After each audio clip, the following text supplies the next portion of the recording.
Hello everyone, welcome back to our channel.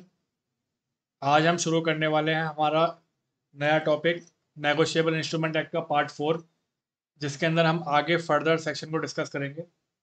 आज थोड़ा सा ये स्ट्रीमिंग प्रॉब्लम आ रहा है, इंटरनेट कनेक्शन में प्रॉब्लम आ रहा है। हमने हमारी लास्ट क्लास तक हमने डिस्कस कर लिया था। लास्ट क्लास तक हमने डिस्कस किया था सेक्शन 32 तक। आज हम इसी को आगे बढ़ाते हुए डिस्कस करेंगे सेक्शन 30। आज हम इसी को आगे डिस्कस करते हुए सेक्शन 33 से फर्दर डिस्कस करेंगे। अब अगर हम बात करें सेक्शन 33 की,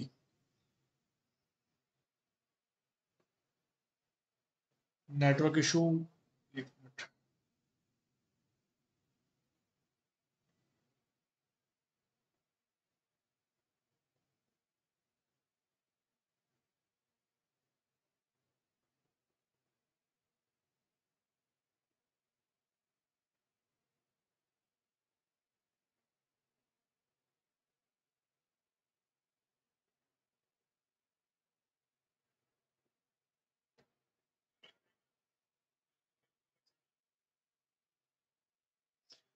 हाँ, तो थोड़ा बहुत नेटवर्क इशू आ गया था। तो अब हम शुरू करते हैं सेक्शन 33 से। सेक्शन 33 कहता है, only ड्रॉई can be acceptor accept in need और फॉर ऑनर। मतलब किया हो गया कि एक्सेप्टर कौन कहलाया जाएगा। एक्सेप्टर हम किसको मानेंगे? एक्सेप्टर हम उसको मानेंगे जिसके नाम पर वो चेक इशू होगा, या हम जिसको वो हैंड ओवर करेंगे। क्योंकि ड्रॉवर कौन होता है? जो कि चेक बनाता है, इशूअर ऑफ द चेक, जो जिसके खाते से वो चेक जा रहा हो, जो उस चेक को बना रहा हो, वो होता है ड्रॉवर। अब जिसको हम चेक देंगे वो कौन हुआ? फिर वो ड्रॉई हुआ। देखते हैं। No person except the drawee of a bills of exchange of all or some of several drawees a person named therein as a ड्रॉई।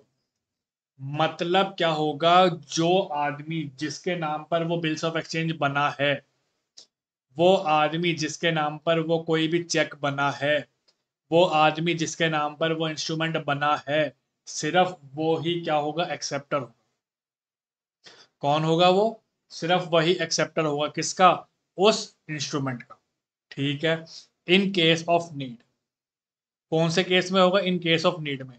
और an acceptor for honour can bind himself by an acceptance. अब acceptor of honour क्या होता है? जब एक आदमी किसी दूसरे के बिहाफ पर उस इंस्ट्रूमेंट को होल्ड करे। अब अगर मेरे बिहाफ पर कोई मेरा एजेंट एक्स होल्ड करेगा तो वो बन जाएगा एक्सेप्टर फॉर ऑनर, मतलब मेरे बिहाफ पर वो इंस्ट्रूमेंट होल्ड करना। तो यहाँ पर सिर्फ ये एक एक्सेप्शन है, अगर कोई एक्सेप्टर फॉर ऑनर हुआ उसको छोड़ करके बाकी हर कंडीशन में कौन होगा? ड्रॉई होगा। क्या होगा? वही एलिजिबल होगा किसके लिए? रिसीव करने के लिए। किसको? इंस्ट्रूमेंट। मतलब यह है जिसके नाम पर वो इंस्ट्रूमेंट बनाया गया है, जिसके नाम उस इंस्ट्रूमेंट पर जिसका नाम लिखा गया है, सिर्फ वही आदमी एलिजिबल होगा किसके? उस इंस्ट्रूमेंट को एक्सेप्ट करने के। यहां तक की बात क्लियर आती है।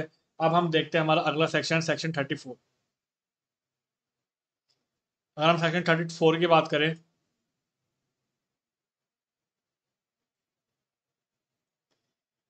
अब अगर हम सेक्शन 34 की बात करते हैं, acceptance by several drawees not by partners.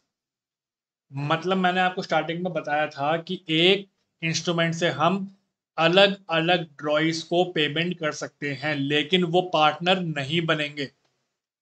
ऐसा इंस्ट्रूमेंट कोई भी इंस्ट्रूमेंट हो सकता है जिससे कि हम एक इंस्ट्रूमेंट से अलग अलग ड्रॉइंग को पे कर सकते हैं। पहले डेफिनेशन पढ़ते हैं, उसके बाद आगे समझते हैं।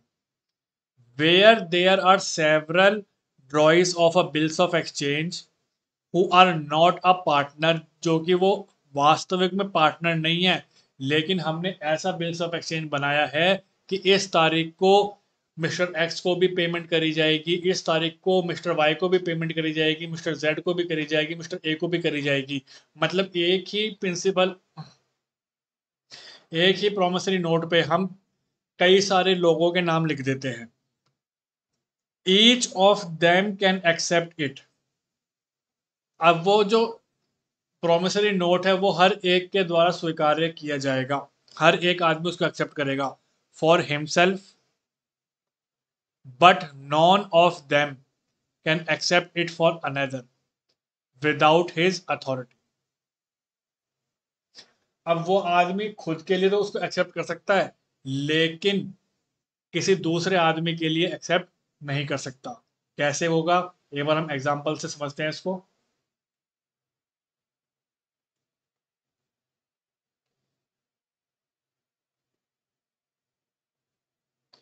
ये है एक प्रोमिसरी नोट।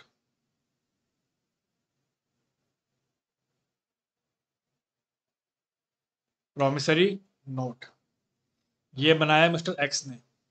मिस्टर एक्स ने ये बनाया है। अब क्या हुआ?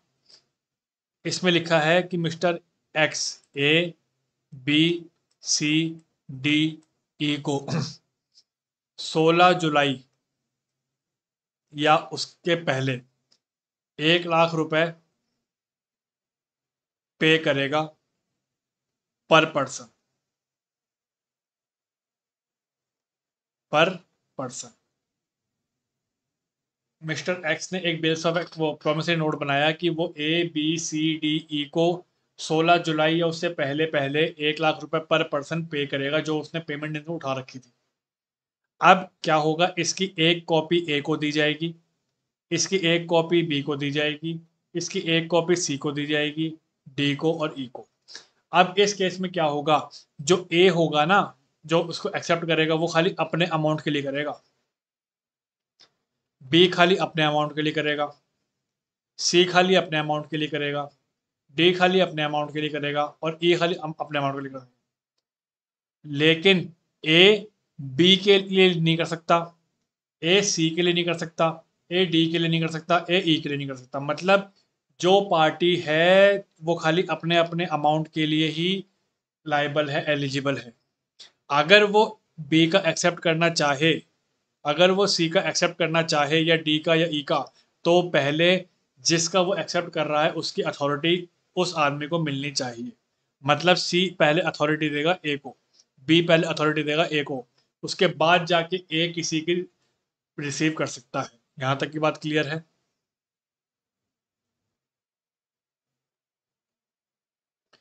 अब हम आते हैं सेक्शन 35 में, लाइबिलिटी ऑफ इंडोर्सर। इंडोर्सर की लाइबिलिटी क्या होगी?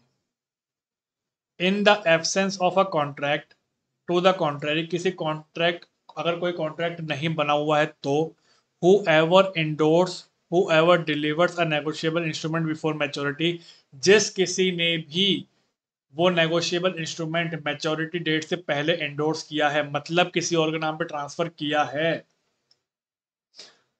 Without in such endorsement expressly excluding or making conditional his own liability, अगर उसने उसके ऊपर अपनी लाइबिलिटी नहीं भी लिखी है तो भी लाइबिलिटी किसकी बनेगी? जिसने एंडोर्स करवाया है। Is bound thereby to every subsequent holder. अब मान लो मैंने कोई बिल्स ऑफ एक्सचेंज एंडोर्स कर दिया, किसी और के नाम पे ट्रांसफर कर दिया, और मैंने उसके अंदर कुछ टर्म्स एंड कंडीशन नहीं लिखी, अगर वो किसी और के पास चला गया और वो सपोज कर लो डिफॉल्टर हो गया, तो उन सब की जिम्मेदारी मेरी होगी। क्यों? क्योंकि मैं इंडोर्सर था और मैंने उसके अंदर कुछ कंडीशन मेंशन नहीं की गई थी। तो जो सारी जिम्मेदारी बनेगी, जो सारे फॉल्ट किए जाएंगे वो मेरे नाम पर किए जाएंगे। और मान लो अगर कोई चेक डिसऑनर हो गया है, in case of dishonour by the ड्रॉई, acceptor और maker to compensate such holder for any loss or damage caused him by such dishonor। अब मान लो वो चेक किसी ड्रॉई के पास चला गया और क्या हुआ, वो चेक बाउंस हो गया, डिसऑनर हो गया, तो उसकी जो भरपाई होगी वो मेरे से की जाएगी, क्योंकि मैं कौन था? एंडोर्सर था, मेकर था, एंडोर्सर था। तो उसकी भरपाई कौन करेगा? मैं करूंगा। Provided due notice of dishonour has been given, लेकिन उसके लिए क्या होगा? जिसका चेक बाउंस हुआ है, जिस ड्रॉई का चेक बाउंस हुआ है, वो मेरे को क्या करेगा? एक नोटिस भेजेगा। और receive by such endorser hereinafter provided. अब वो सब क्या क्या होंगे वो हम आगे देखेंगे। मतलब ये है कि अगर मैं एक इंडोर्सी हूँ, एंडोर्सर हूँ सॉरी, मैंने क्या किया? मैंने एक चेक एंडोर्स किया, ट्रांसफर कर दिया, लेकिन वो चेक किसी कारण की वजह से बाउंस हो गया, तो उसकी बाउंस होने की जिम्मेदारी मेरे ऊपर कर दी जाएगी, और उसके जो भी डैमेजेस होंगे, जो भी कंपनसेशन होगा, वो कौन पे करेगा? मैं पे करूंगा। यहाँ तक की बात समझ में आती है? सेक्शन 36, अगर हम बात करें सेक्शन 36 की, liability of a prior party to holder in due course. अब प्रायर पार्टी कौन हुई? जिसने चेक बनाया, ड्रॉवर, अगर इंडोर्स हुआ तो एंडोर्सर, और होल्डर इन ड्यू कोर्स जिसके हाथ में वो चेक है, मतलब ड्रॉई या endorsee. Every prior party to a negotiable instrument is liable. हर एक प्रायर पार्टी, चाहे वो ड्रॉवर हो, एंडोर्सर हो, वो लाइबल होगा। किसके लिए? To the holder in due course until the instrument is duly satisfied. जब तक उस इंस्ट्रूमेंट से प्रॉपर पेमेंट ना हो जाए, जब तक उस इंस्ट्रूमेंट की पेमेंट पूरी तरीके से क्लियर ना कर दी जाए, तब तक क्या होगा? जो ड्रॉवर होगा, जो एंडोर्सर होगा उस इंस्ट्रूमेंट का, वो एंडोर्सी या ड्रॉई के लिए लाइबल रहेगा। यहां तक की बात क्लियर है? अब हम देखेंगे section 37, maker, drawer, acceptor, principals क्या होंगे? Maker of a principal note, maker of a cheque, drawer of a bills of exchange until acceptance, acceptance होने तक, and the acceptor are in the absence of any contract respectively liable thereon as a principal debtor. मतलब अगर मैंने किसी का लिए check बनाया है और जब तक वो चेक क्लियर नहीं हो जाता, तब तक मैं उस आदमी का क्या कहलाया जाऊंगा? डेटर कहलाया जाऊंगा। इसको एक बार एक एग्जांपल के तौर पे समझ लेते हैं, फिर हम आगे बढ़ेंगे। ये हमारे ये हैं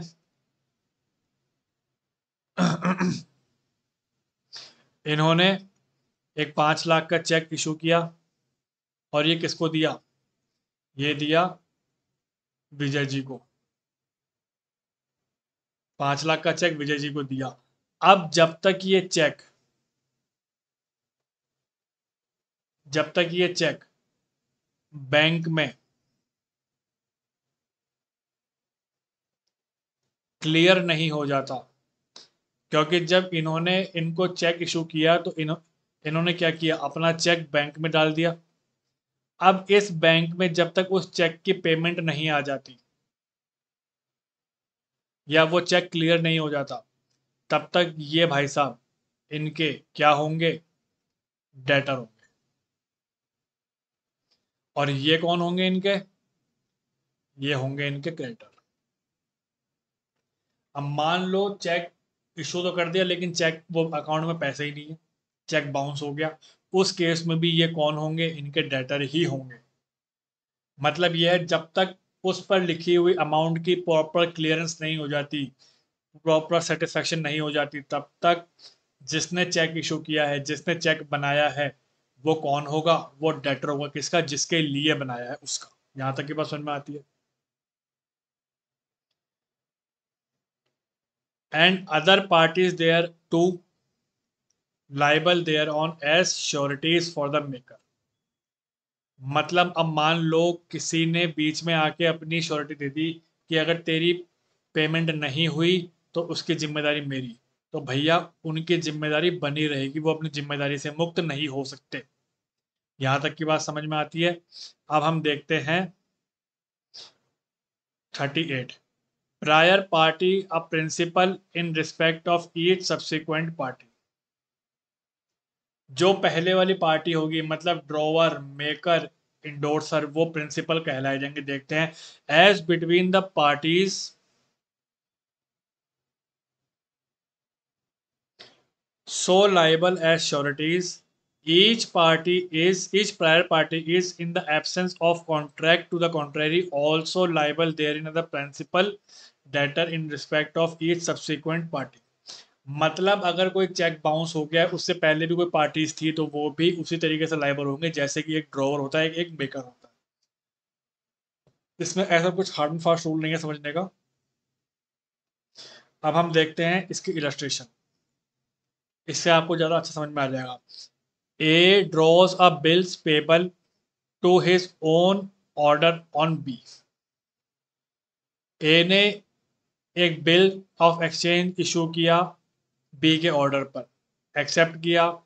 अब ए ने क्या किया आफ्टर, अब ए ने उस बिल्स ऑफ एक्सचेंज को जो उसने बी से एक्सेप्ट किया था, उसने एंडोर्स कर दिया, ट्रांसफर कर दिया किसको, सी को।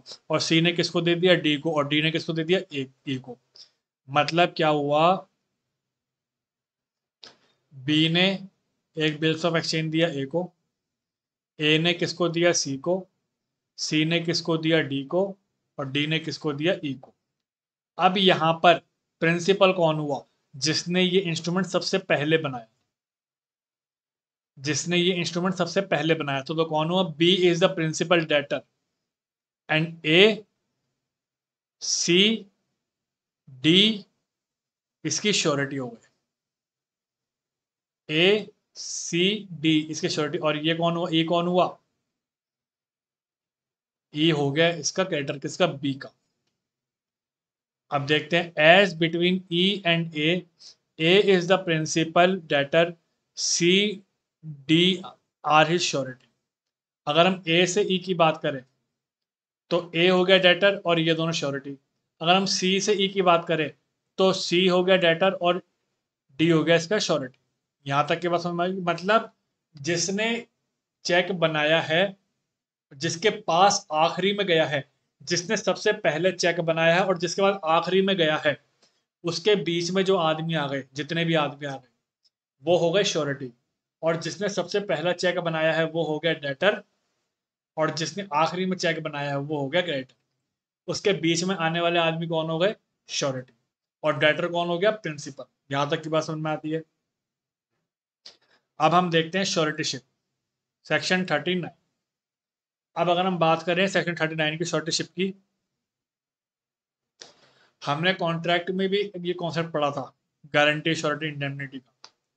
देखते हैं, when a holder of an accepted bills of exchange, bills of exchange का कोई होल्डर हो enter into a contract with the acceptor under 134 135 of Indian contract act, अगर वो इंडियन कॉन्ट्रैक्ट एक्ट के 134-35 के अंतर्गत किसी कॉन्ट्रैक्ट में एंट्री करता है, तो कौन से कॉन्ट्रैक्ट होते हैं वो? कॉन्ट्रैक्ट ऑफ श्योरिटी की। Would discharge the other parties, the holder में expressly reserve his right to charge the other party in such case they are not discharge. इसका मतलब क्या हुआ? अगर वो किसी के साथ कॉन्ट्रैक्ट में घुस भी जाता है तो भी उसको मुक्ति नहीं मिलेगी अपने दायित्वों से। कैसे नहीं मिलेगी वो हम आगे जब पढ़ेंगे तब बताऊंगा आपको। अभी सिर्फ आपको इतना ध्यान रखना है कि किसी के साथ कॉन्ट्रैक्ट में घुसने के साथ भी श्योरिटी मुक्त नहीं हो सकता, और ये हमने कॉन्ट्रैक्ट में भी पढ़ रखा है। अब हम देखते हैं आज के सेशन का last section, section number 40, discharge of endorser liability. Endorser कौन? जिसने चेक ट्रांसफर किया था, वो उसकी लाइबिलिटी से वो कब मुक्त हो जाएगा? When the holder of a negotiable instrument without the consent of the endorser, जब उसने एंडोर्सर की मर्जी के बगैर उस चेक को फाड़ दिया हो, उस चेक को डिस्ट्रॉय कर दिया हो। चेक हो क्या कोई बिल्स ऑफ एक्सचेंज हो या कोई प्रॉमिसरी नोट हो, उसको एंडोर्सर की मर्जी के बगैर डैमेज कर दिया हो। एंडोर्सर की मर्जी के बगैर क्या कर दिया हो? फाड़ दिया हो। तो उस केस में क्या होगा? एंडोर्सर बोलेगा भाई साहब अब मैं आपको नहीं जानता, आपने जो ये डिस्ट्रक्शन किया है, आपने ये जो इम्पेयरमेंट किया है, इसमें मेरी मर्जी नहीं थी, अब आप अपने पैसे भूल जाओ। The endorser's remedy against a prior party, the endorser is discharge from the liability. जैसे ही एंडोर्सी ने बिना किसी जानकारी के एंडोर्सर के उसका चेक फाड़ दिया, बिल्स ऑफ एक्सचेंज फाड़ दिया, प्रॉमिसरी नोट फाड़ दिया या डिस्ट्रॉय कर दिया, तो उसी क्षण से क्या होगा? एंडोर्सर की जिम्मेदारी खत्म हो जाएगी टू द होल्डर, जिसके पास वो चेक है उससे, to the same extent as if the instrument has been paid at maturity. और ऐसे ही माना जाएगा कि वो जो इंस्ट्रूमेंट है वो पे हो गया है, उसकी पेमेंट मैच्योरिटी पर हो गई है। यहां तक की बात समझ में आती है? अब इसकी इलस्ट्रेशन देखते हैं। A is the holder of bills of exchange made payable to the order of B. बहुत बढ़िया। Which contain the following instrument in blank. बहुत अच्छा। पहला, B second endorsement, Peter William third endorsement, Wright and Co fourth endorsement, John N Rozario fifth. अब क्या हुआ? This bill A puts in a suit against John Rozario. बहुत अच्छी बात। And strike out without John Rozario consent, the endorsement bye, इन सब के behalf पर क्या होगा? अब ए जॉन रोजिरो से 1 रुपए भी मांगने का अधिकारी नहीं है। क्या पढ़ते हैं इसको?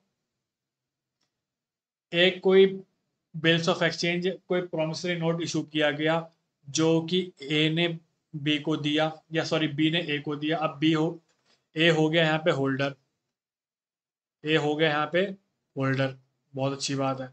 अब होल्डर हो तो गया, कोई दिक्कत नहीं है, लेकिन क्या हुआ? ये चेक कई लोगों के हाथ से होते हुए निकला। पीटर के हाथ से निकला, राइट के हाथ से निकला, जॉन के हाथ से निकला। अब हुआ ये, आखिरी में जॉन के अगेंस्ट में, जॉन के हाथ में ये इंस्ट्रूमेंट आ गया, जॉन के हाथ में इंस्ट्रूमेंट आ गया ये आखिरी में, और इसका एक्चुअल में होल्डर ए था। मतलब ये है ना कि अब इसकी जो पेमेंट करेगा वो जॉन ए को करेगा, और ए की जब पेमेंट होगी तब बी की होगी। लेकिन यहाँ पे जॉन ने बिना किसी इंटीमेशन के चेक फाड़ दिया, तो अब यहाँ पर ए जो है ना 1 रुपया भी लेने का अधिकारी नहीं है। आज हमने सेक्शन 40 तक डिस्कस किया है, कल हम इसको आगे फर्दर बढ़ाएंगे। सेम टाइम कल हम मिलेंगे 12 बजे। तब तक के लिए thank you very much and good bye. Take